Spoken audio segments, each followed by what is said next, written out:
is wonderful, counting is marvelous, counting's terrific, and how...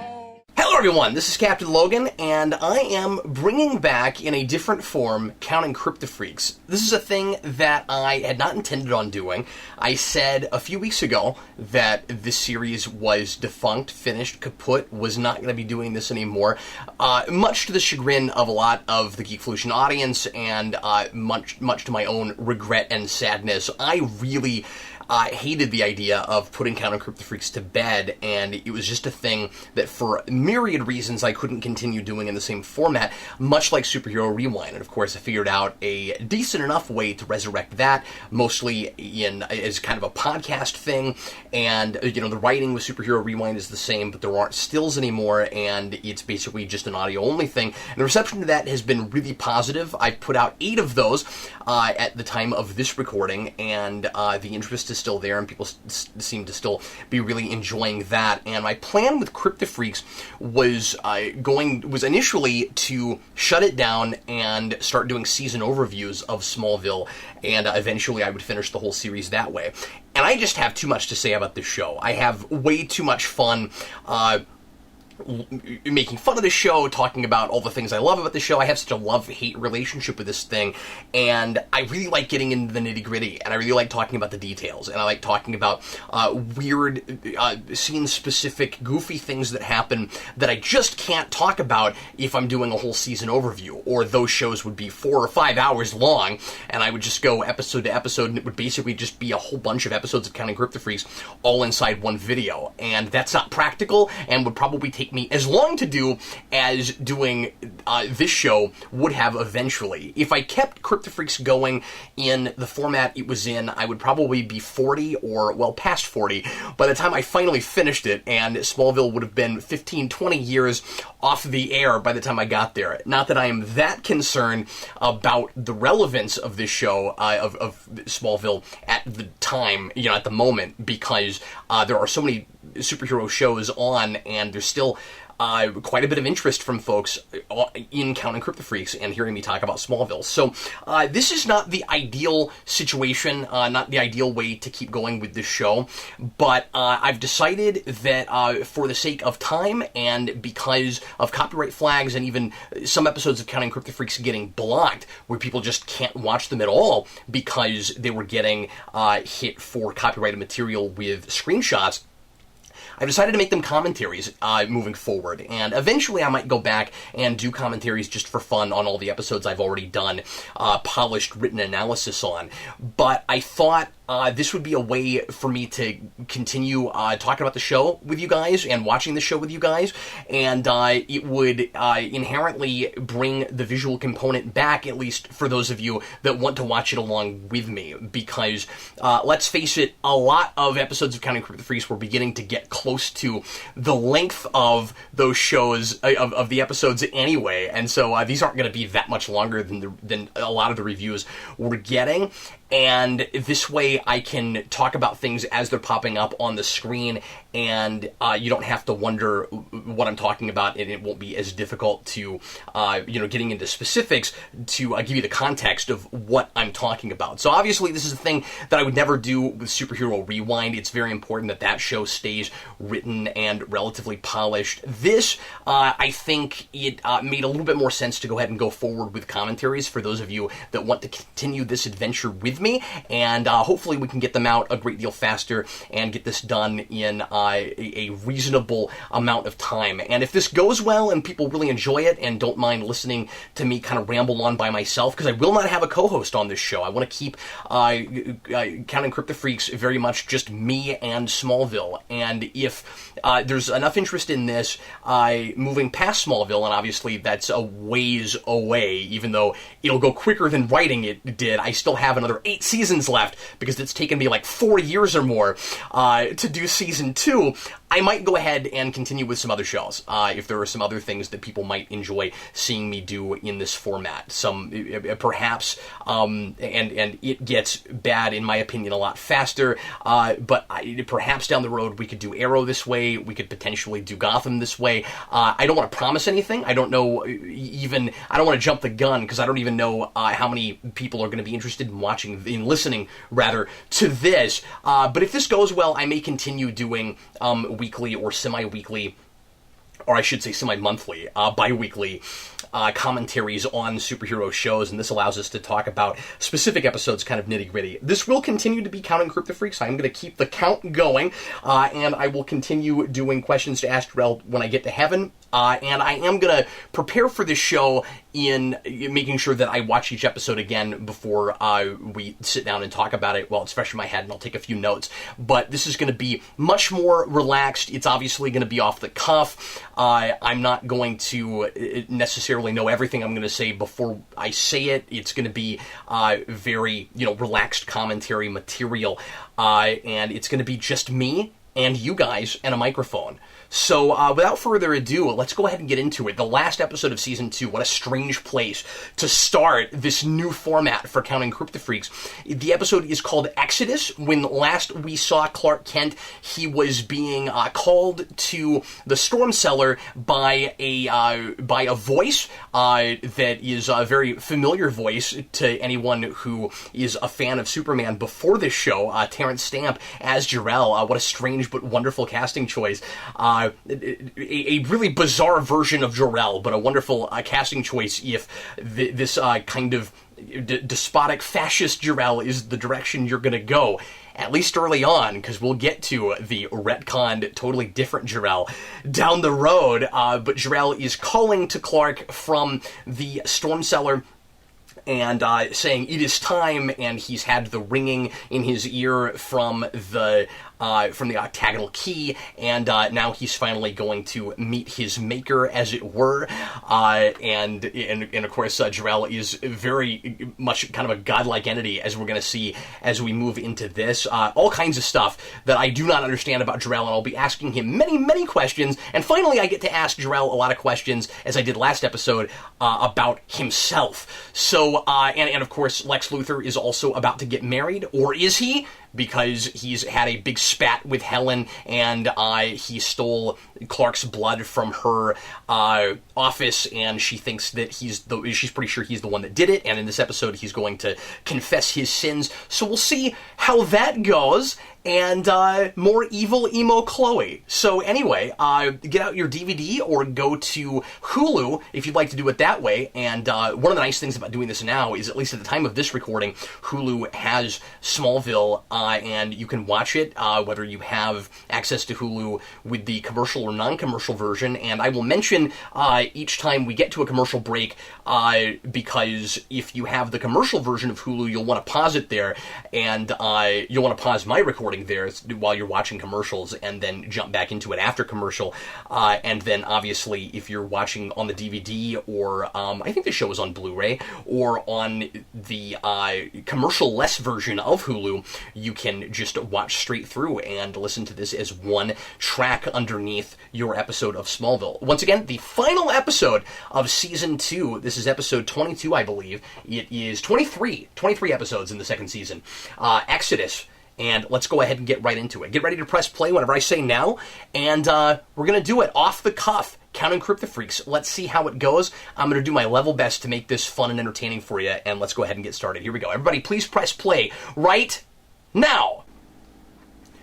It is time. Here we go. So it's going to be kind of sad moving forward, getting rid of this set. We've spent so much time in the storm cellar, and it has doubled as some other sets. I'm sure that we don't actually really blow up this set, because I'm pretty sure that they use it down the road, although I'm not remembering any specific examples right now. But I'm pretty sure when he's standing in the crater later, it's not actually this set.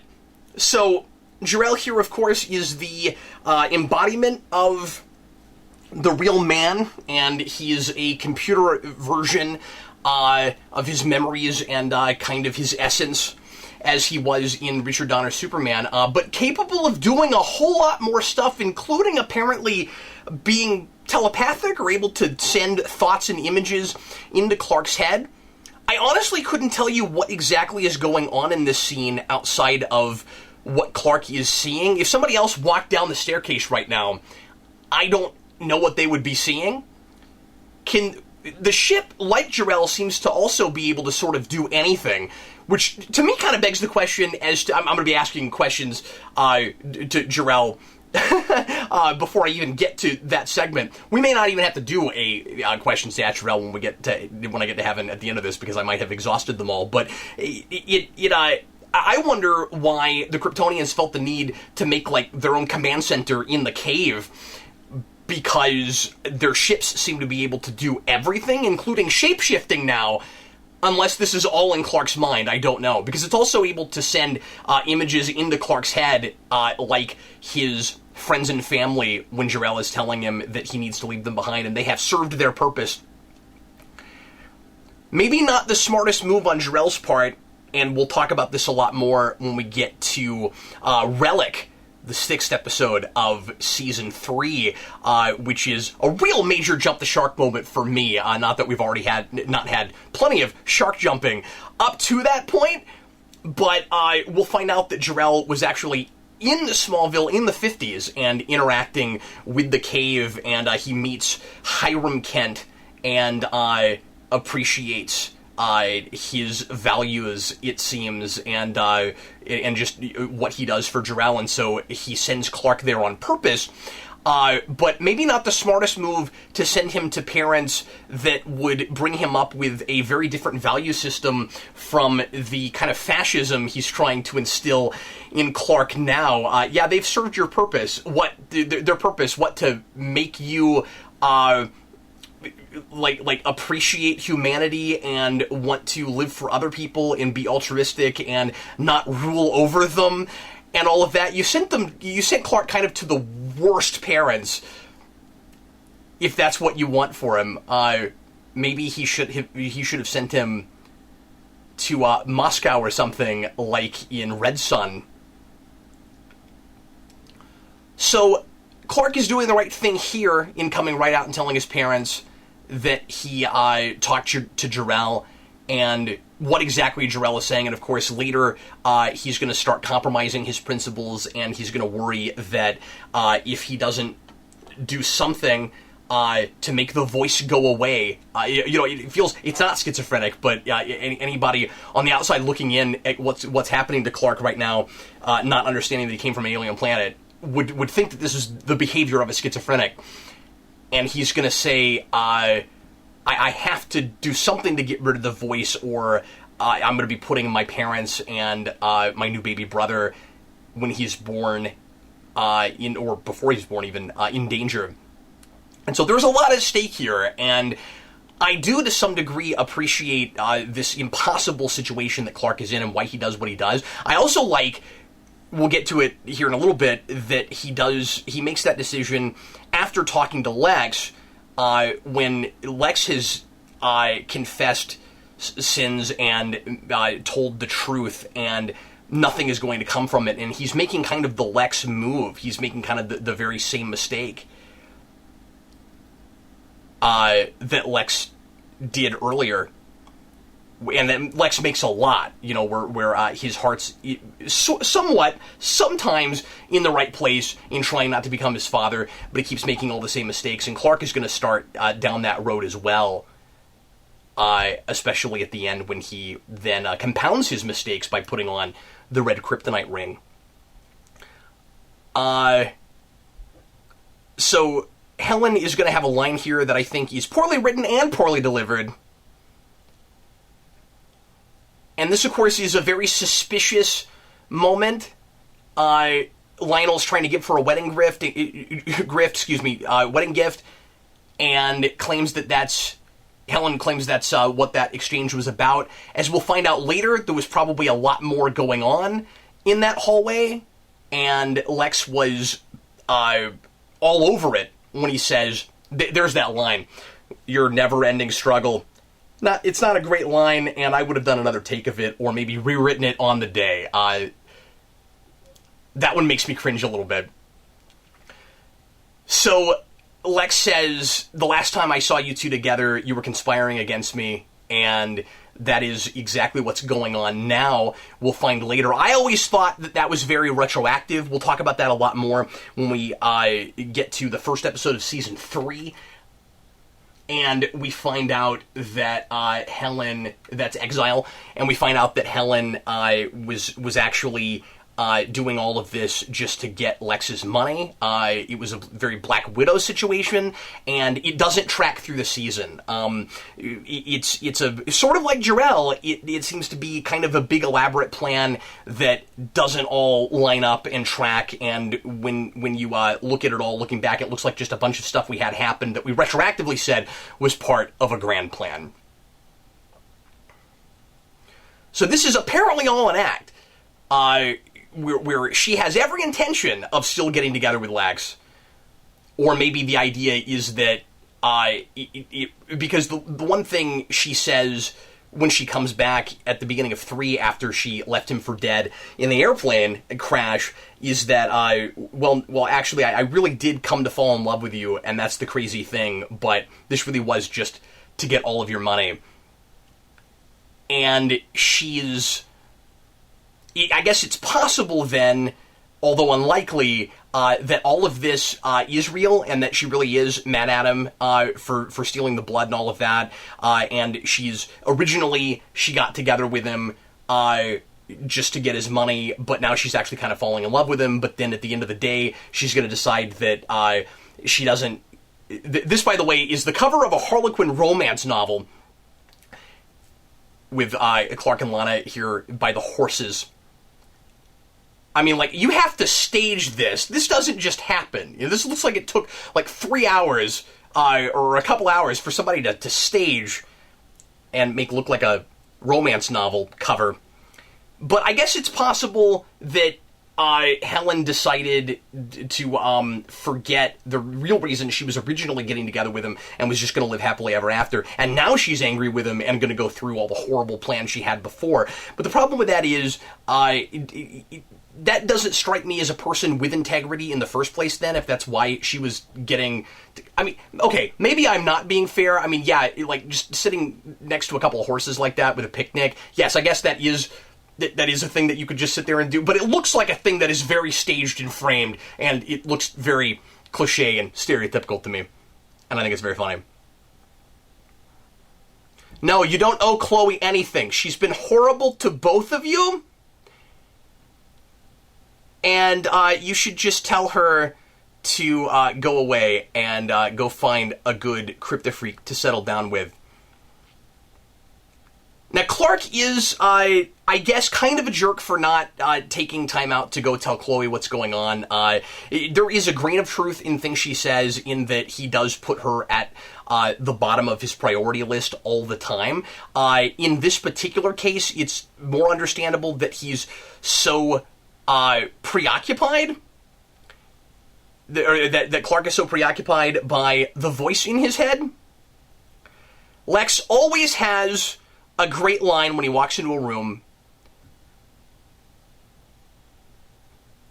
It's a thing I have always striven to have, is a wonderful grand entrance whenever I walk into a room. The problem is you come off like Lex as really full of yourself, and Lex can get away with it in a way that maybe some of the rest of us cannot.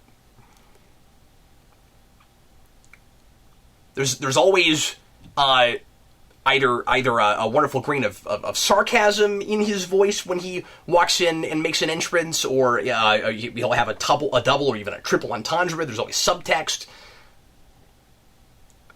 And once again, I often wonder how the same people writing these scenes are the same people that write some of the Lana and Clark scenes, etc., etc. So this is a thing we do a lot in the show, of course, where Clark walks into a subplot that is, in some way or another, mirroring or paralleling the exact situation he's going through. I think this one is less on the nose and obnoxiously delivered as some others. I actually like it quite a bit. And especially because they are intertwined in that Lex was going after Clark's blood when he did the thing that continued to be in line with what his father would do in duplicitousness and deceptiveness. and it's actually all also connected to and goes back to Clark. And he's trying to break the cycle, as he says. He wants to break down the wall in his heart, as he said earlier in the season when the song "Wall in Your Heart" is playing, or "Wall in My Heart," and he says that he is. That he has genes that are difficult to get away from, and of course that's what Clark is dealing with as well, with Jor-El. And Clark is way too concerned about destiny. Much of the time, it's an issue that that I've complained about quite a bit with this show, but it's again more understandable here because it's not just, well, am I magically going to suddenly go evil because that's what my father was, or am I simply going to be controlled? Is there nothing I can do? He seems like this godlike being. He's almost Q. You know, like, what am I... When he says, you better leave your family by noon, or bad things are going to happen, what exactly is Clark supposed to do with that? And of course, he does the wrong thing. If he refuses to do what Jor-El says, and... doing what Jor-El says is, he thinks, you know, a worse thing, a horrible thing, and the lesser of two evils is to just leave well enough alone, and whatever will happen will happen. He is hardly to blame for whatever Jor-El forces him to do, were it straight up mind control or whatever it is. The problem is he doesn't have very much information and has no idea what exactly is going to happen if he does whatever Jor-El tells him to do. So Lionel right now is talking about Walden Book's hand. Dr. Walden became a kind of vessel for, which is really strange looking back on all of this after we have Jor-El now. He's downloaded with information about Krypton, and he knows that you know, Clark is supposed to rule everything because, like, there's this prophecy, and somehow a technologically advanced civilization equates to being able to see the future, I guess. And so he says, oh no, he's coming, and he tries to warn people, and then and he tries to kill Clark, and then, of course, he ends up killing himself, because that's what happens to bad guys much of the time in the show. And Lionel, in one of my favorite moments, says, Doctor, send me the hand, and that's what he's talking about there, where he has now created a kryptonite key, and it's very convenient that now the very thing that Clark needs to destroy the ship is the thing that Lionel has just made. I also want to mention, in case I forget about it at the end, that it is kind of interesting, and I don't even know if it was intended, that the ship brings life. The ship makes it possible for Martha to get pregnant, and the ship blowing up because of Clark's intervention ends up taking that life away.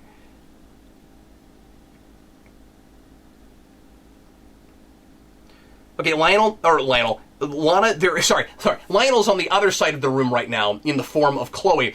Lana, there's no subtext there. She knows exactly what you're talking about. Why don't you just come out and have a conversation? No one is surprised that you're getting together with Clark now. I think this is one of maybe two Clark, Lana. No. Lana doesn't walk in here. This is Jonathan. I keep trying to remember if we have, because I just wrote down one instance of Clark and Lana in the loft in this scene, but I think in this episode, I think I'm right. I think there is just the one. Like the lighting in the scene. Always a sucker for these kinds of like magic hour kinds of filters, lighting rigs. And that is a real picturesque kind of shot there. Clearly just a matte painting. Looks great, though. I'm from Kansas. I lived in Lawrence, which is right outside of where Smallville must be. I have talked about this recently in Counting Kryptofreaks, and not a lot of area, fortunately, that looks as beautiful as what is depicted here in this show. Something of a heightened Kansas. I would say.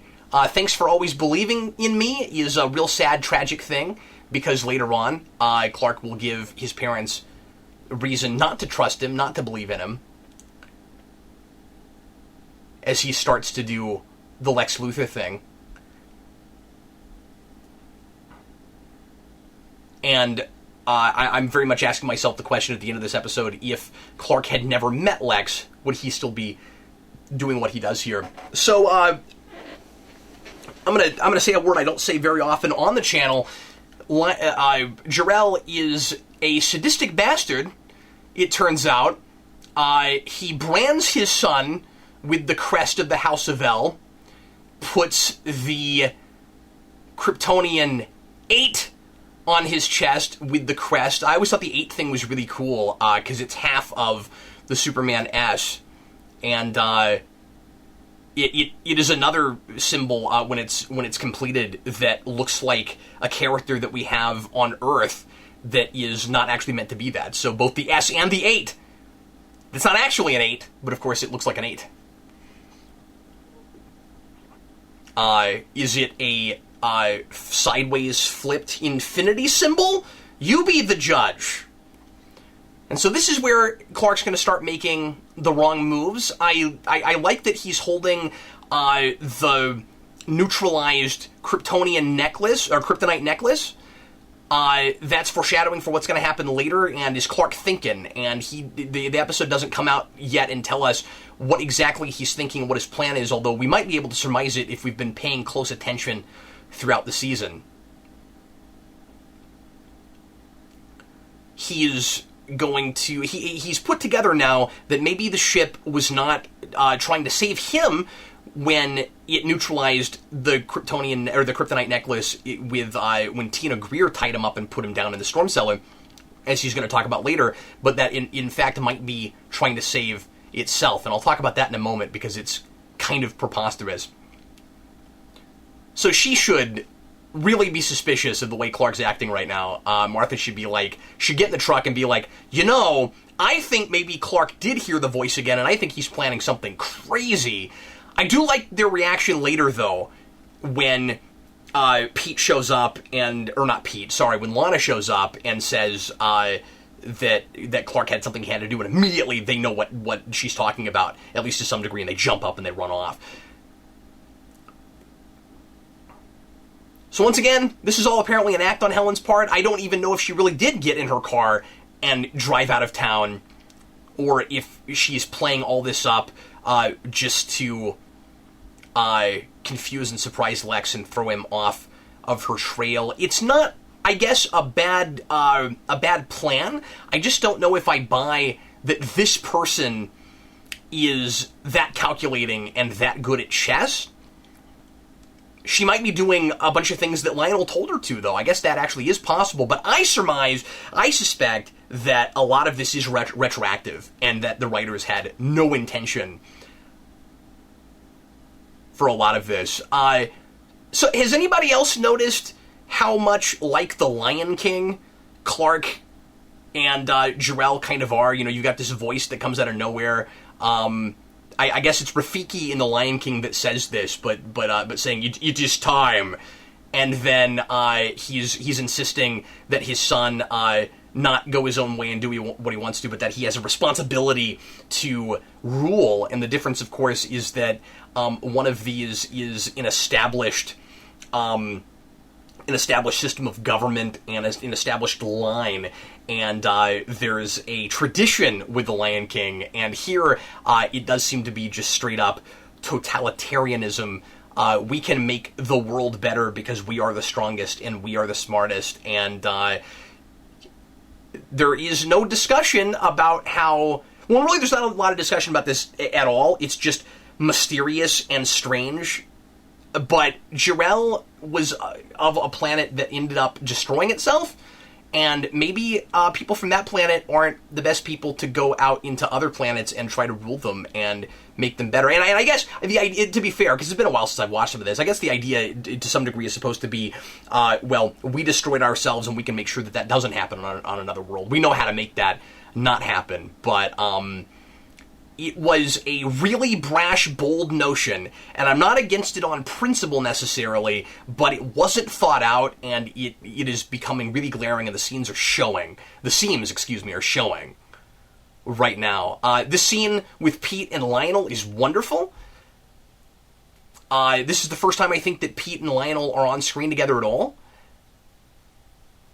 And this is also a really good example of the way Lionel and later on Lex, when he kind of embraces himself as a Luthor, interact with people, and that it's all about creating fear and all about making people hate you, because as he says here, when you are at your angriest, that's when you're also at your weakest. And of course, that is a thing that is very easy to make Lionel do as well, and he thinks he's above everyone, but all he has on his side is money and power, and if you start to take that away from him, he starts to fall apart, and he will show weakness just like anybody would. Pete gets maybe his best line, or one of his best lines in the series, not that he gets a whole lot, when he says, "Be careful, Mr. Luthor, you wouldn't want to look weak." Of course, I love Glover so much, and this is a great moment from him when he just loses it, and then tries to compose himself, and says, "Search him." I didn't talk about the scene that Lionel has with Clark earlier. I'm constantly asking myself how much he really knows about him. When he was blind, or pretending to be blind, importantly, he was... Or I guess we're not totally sure if he was pretending yet. That's a thing I talked about at the time. We're ambiguous about that. I love that head shake from Lionel. When he's holding the... I think it's Prodigal. When he's holding the bullets that get crushed when they're shot at Clark's chest. He has all that kryptonite in his safe. And the assumption I made at the time, especially because that's in with a file on Clark and the octagonal key, they're all together, that he knows more about Clark than anybody. And then later on, we're going to find out that that's not true, and that's very disappointing. It's not just inconsistent, but it's way less interesting than if Lionel is holding so many more of the cards. And there's reason to believe, I think even in this episode, in that scene where he's talking with Clark, that Lionel knows a lot more about him than he's letting on. I like this song pick a lot. Call me campy or cheesy or whatever. This is my time. This is my period. This comes out in 2003, 1 to 2, 2 to 3, yeah. And this is just this kind of music I was listening to all the time, and I still have a special place for it, even if it is sometimes a little bit, feels a little bit dated and goofy now.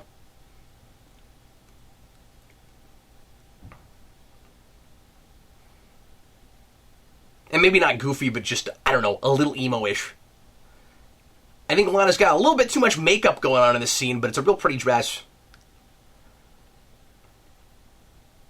Clark and Lana, I think, getting together a little bit too easy. It certainly feels like, well, this is the end of the season, and so all these big things have to come to a head, even if we haven't really earned them. That is, of course, the case with Jor-El choosing this moment to say it's time for Clark to go fulfill his destiny, because we haven't really built to that. It's just Clark's been finding out things. He accidentally dropped into the cave and had the language downloaded into his brain, and he met Virgil Swan, figured out all of that stuff. As far as I can tell, none of that was intended. In fact, Jor-El didn't even give him... That is a legitimately great look from Kristen Kirk there, and I question a lot of her acting choices, but that one was real sad and sincere, and I like it a lot. I didn't look at the directing credit for this episode, but somebody got some nice work out of her this episode. So kudos to Kristen Kirk in this particular scene, I think. But anyway, so Jor-El didn't even give Clark a way to find the cave. I don't know if... Oh, and I meant to say I was gonna call the commercial breaks. I forgot to do that. That was one, so you probably should pause the video. Anyway, if you're watching the commercials on Hulu. I'll try to do better about that later on. Let me know if you're watching this with commercial Hulu and if that is helpful for you, or if you, I mean, you could probably figure it out on your own as well. But anyway, Jor-El doesn't even give Clark a way to find the cave. I don't know if he meant for him to. It's weird because, of course, he knows that the cave is there, as we'll find out when we see him as Joe in the 50s, and he puts everything that Clark needs in the ship, so he doesn't really necessarily need the cave. But in case he found it. And because the prophecy is there and stuff, I mean, like, I don't think all of that is in the ship. It does seem like maybe he wants Clark to go find the cave. We're obviously, we make this all too easy by just throwing the word destiny at the wall a lot, and especially because it's a show about free will versus destiny. We can't use the destiny notion as a cop-out.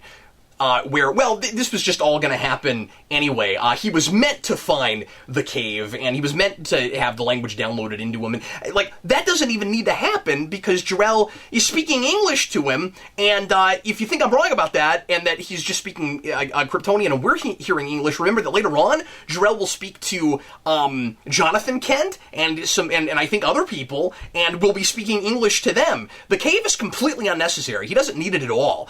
And it wouldn't be a big deal if he was learning about his heritage outside of Jor-El, if there was at least some discussion and maybe a line about it from Jor-El. Oh, you already know all this stuff that I could have taught you. I don't know why the written message is in the ship if he wasn't supposed to have the language downloaded into his mind, but then he was just mountain biking and fell into a hole and found the cave. And, if that's all destiny, if he was meant for all that to happen, how come Jor-El is that powerful? And why does Jor-El do half the things he does? It's so easy for him to force Clark to do anything he wants him to then. Sort of talked over this scene on purpose because I don't like it, and I'm so tired of Chloe. And when we don't know what to do with a character, we tend to make them really melodramatic and over the top,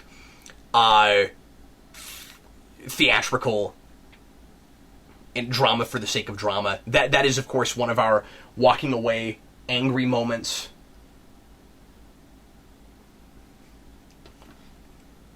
In fact, there might be 3 walking away angry moments. Yeah, there are! I missed one. There are 3 walking away angry moments in this episode. Gotta have that. This is one of those episodes that I think, for the show, is a decent episode. I know I have a lot of complaints, but I enjoy it immensely for its somber tone and some nice atmospheric stuff in this episode, I think. I like I like the quandary in this a lot, and that Clark is acting like a teenager. This is a place where he is acting impulsively, and I actually kind of buy it.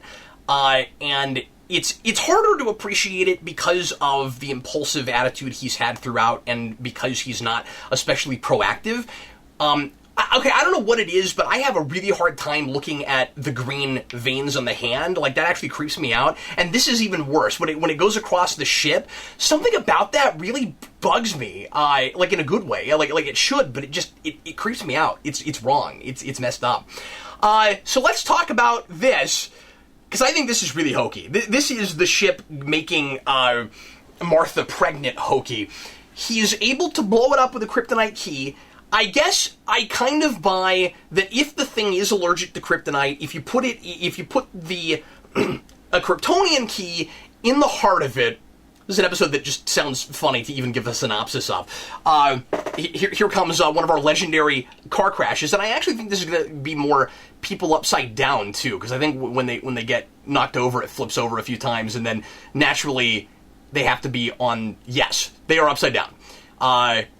Is that an intentional callback to the pilot? You be the judge. But anyway, so if you put the kryptonite key in the heart of the ship, it might not be able to eject it because it's turning the ship on and it's doing whatever the key does, and so that might be the thing that cripples it, I guess. But the real question, so I have 2 big questions about that. Once again, more questions for Jor-El when I get to have it. The big one is,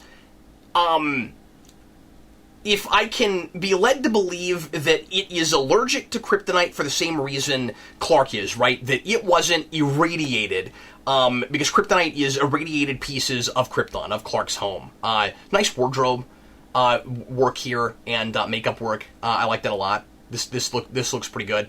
You can tell that more of the budget for the season went into this episode than some others.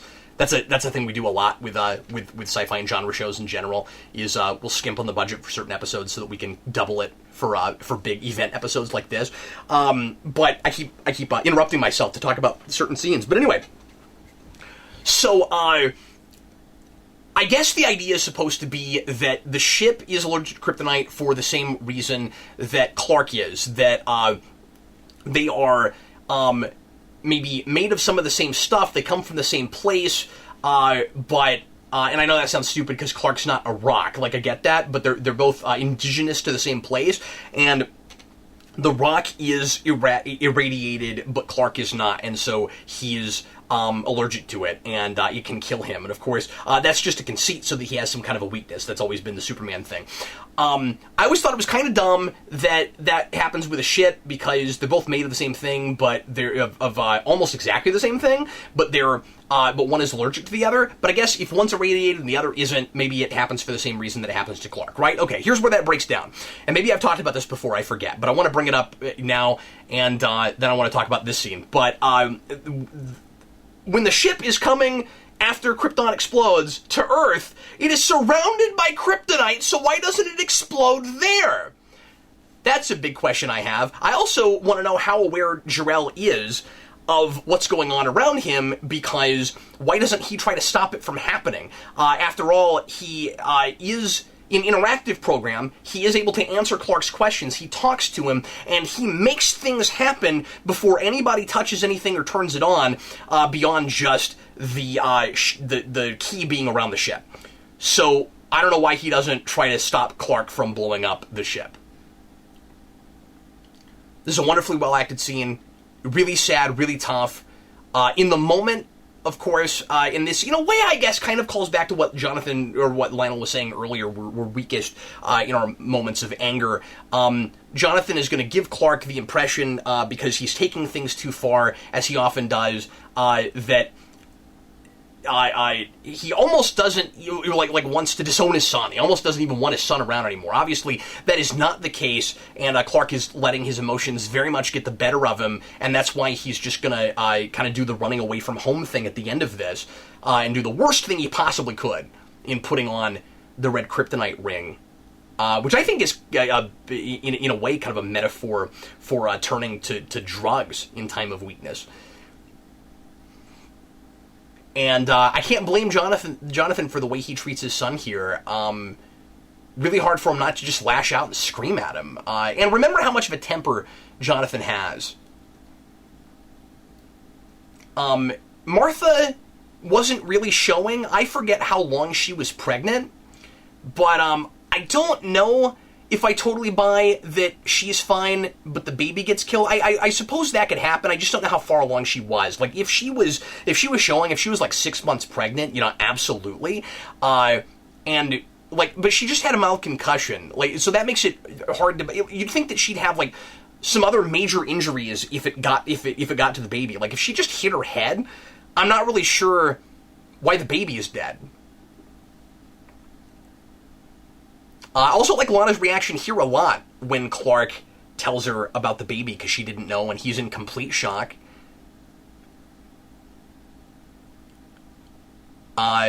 This is one of Tom Wellings' best performances in this show, and as I've gone on record to say a lot, I'm not the biggest fan of his. I don't think he's a great actor, and I don't think he gets enough advice from directing a lot. But he'll sometimes. His acting will be elevated by great actors around him, like Rosenbaum and like Glover. But these two are actually, I think, kind of tearing it up in this scene. I love the lump in his throat when he says, "You never talk to me again. Never talk to me again."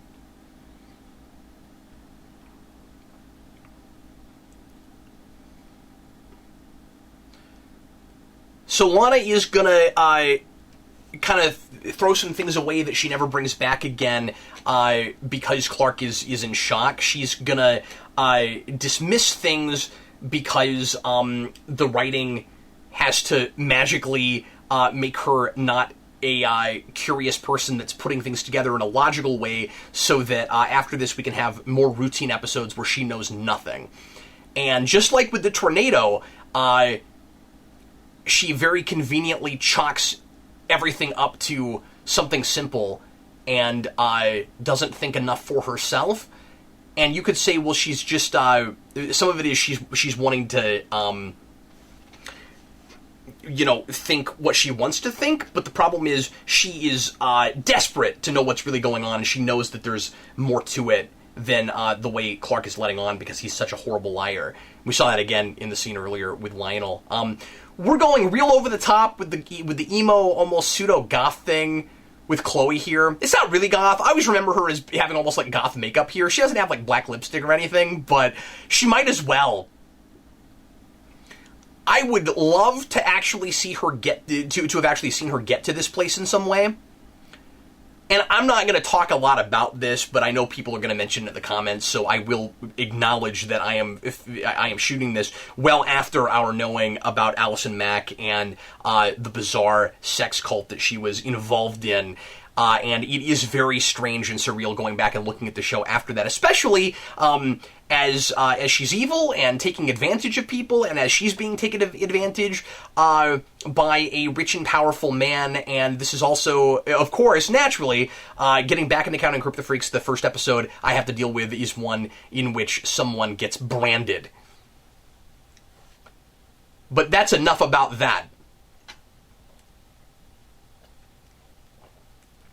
But as I said, it would have been nice to see her get there through something a little bit less superficial. It's difficult to ever care about that character again after this, and of course she'll come far past it and be more likable and more sympathetic later on, but there's a lot of having to kind of ignore that kind of thing. And I realize that teenagers can make really stupid decisions, and they can be impressionable, and they can be impulsive, and they haven't figured out who they are yet, and all of that. But we take that to the nines with Chloe, and all I think based on just we didn't really know what to do with her, and all we really had at the beginning of the season is she likes Clark and wants to date him, and he isn't interested in her that way, so she's jealous. And we keep treating it like Clark is doing something, at least from her perspective, something wrong, when he's really just not all that into her, although I never understood that next to Lana, and that makes him less sympathetic. I guess I'm talking in circles. I've talked about all this before, because he kind of just likes Lana for superficial reasons. Pete's great in this scene.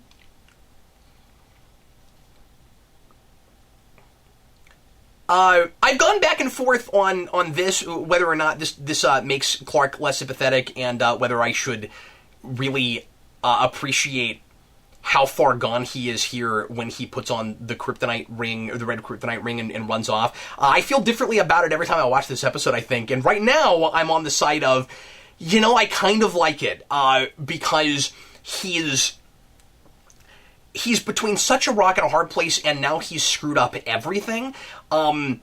We can talk about how bad of an idea this is and why, but the real question is whether we buy that he does it, and I think that I do. Difficult to keep your character, to keep your protagonist sympathetic through a thing like this, because he's just made this huge mistake, and he is compounding it by making more, but there are consequences to everything he's doing. So the show is aware of the fact that this is a bad idea, and that he is stubborn and refusing to change and making the same mistakes over and over again. When he puts on the red kryptonite ring, the one thing that gives me pause about it is that he is risking more people's lives by doing it. So he's going to run off like Jor-El told him to, but not on Jor-El's terms, which is a really good metaphor, I think, for teenage rebellion, and not wanting to do what your parents tell you to, not wanting to be what they say, go off on your own. He's having to leave because something just horrible happened because he didn't. Now, it wasn't a thing that Jor-El made happen. That actually was all him. But he's afraid that if he sticks around, he's just going to make it worse because he just did that. And he's telling Lana, stay away from me. I don't want to hurt you too. But he's going to put on the red kryptonite ring, and he's going to go to Metropolis, and he's going to put a lot more people in danger by doing that. And, so yeah, I think I buy that he does it. But, to some degree, but at the same time, I also wonder if he wouldn't be, thinking about that a little bit. I guess he's just that far gone. And some of it is just, writing yourself in a really exciting corner. And I'll give them that a little bit, where this was a thrilling finale when it came out. And I remember thinking that they had topped the absurd triple tornado thing. I don't think this is as good of an episode as Vortex.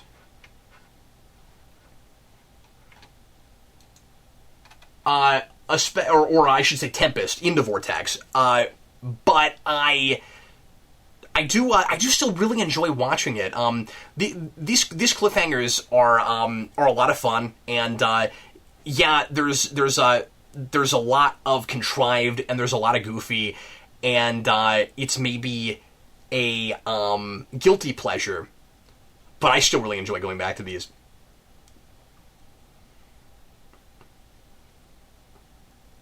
So you'll notice that the plane is just going to go right into the water, and Lex should be dead. And if memory serves, we kind of retroactively change what exactly happened there, because he can't have just crashed into that water. He gets saved. I don't buy that there would even that his body would even still be, that he would even still be alive. So this shot is a little weird that we're going to have here in a second. It looks like he's just driving on a straight stretch of road that's probably like 45 minutes or 45 miles an hour right into Metropolis. You would need no directions if you wanted to go to Metropolis. It's right there. It's right there. There it is. It's right there. I'm assuming that's Metropolis. That's kind of hilarious to me, that there are no other towns or anything around it. Okay, there we go. There's Exodus. Man, that was a lot of fun, and I hope you guys enjoyed it as well. Let me give you the breakdown now for the count this week. We had 1 car crash, as we saw. That brings us up to 21 car crashes. Clark was affected by green kryptonite twice in this episode. That is 33 total by the end of Season 2. Clark is on red kryptonite once at the end of this episode, which, of course, also makes him someone who is not himself, and I just remembered that. I'll add that to the count. I don't have the number in front of me for that one right now, but we'll talk about it next time we get there. We'll talk about it next time because he will not be himself there as well. And then we have 3 instances of people walking away from each other angry, and that brings us up to 42 of those. We have 1 instance this time of Clark and Lana in the loft, 19 by the end of Season 2. And finally, we have 1 main character, Kryptofreak or villain. I've tacked on villain now because the Kryptofreak thing doesn't happen that many times, and we will get to a point in the series where there aren't that many Kryptofreaks anymore, which will make the title of this show nearly obsolete, but that's okay, because that happens with Smallville as well. It's still called Smallville, even when we never go there. So there we go, and we have, I think we've only had a couple of those so far. So I talked about a whole bunch of different questions to ask Jor-El when we get to heaven, and I think I hit everything I was going to put in this section as we were talking. So forgive me, I'm still feeling out this new format. We may sometimes do that segment at the end, and we may just throw them in the middle of the commentary. Leave your questions and comments, and let me know what you thought about this new format. Once again, it's not ideal. I would much rather be writing about this show, but there is not enough time in the day if I want to continue putting out Rewind at the clip I'm doing right now, and the bigger issue is that I can't post these in the old format without them getting copyright flagged and risking you guys not even being able to see them. So this way, if you want there to be, there can still be a visual component. And looking forward to hearing from you guys. Really excited to get back to this in some form or another. And this will allow us to run through the series, I think, a lot faster and I'm excited about doing it with you guys. So thanks a bunch for listening. Thanks for hanging out with me, and thanks for being a Geekvolution supporter. If you want to help us out with the show, go to patreon.com/Geekvolution, and for just $2 a month, you can get early episodes of this show. I'm going to put this out 24 hours early on Patreon, just like I'm doing with Superhero Rewind. You can also get really early episodes of Morphin Mania. Eric and I going through every episode of Power Rangers from Mighty Morphin to RPM, and that show does not officially begin until January of next year, but we have already started producing them, and we're making those available right now early for our patrons, and lots of other fun perks there as well, including requests on the Geekvolution Omnibus and also Superhero Rewind requests. Thanks a bunch for listening. I am Captain Logan, and I'll see you again real soon. Counting is wonderful, counting is marvelous, counting's terrific, and how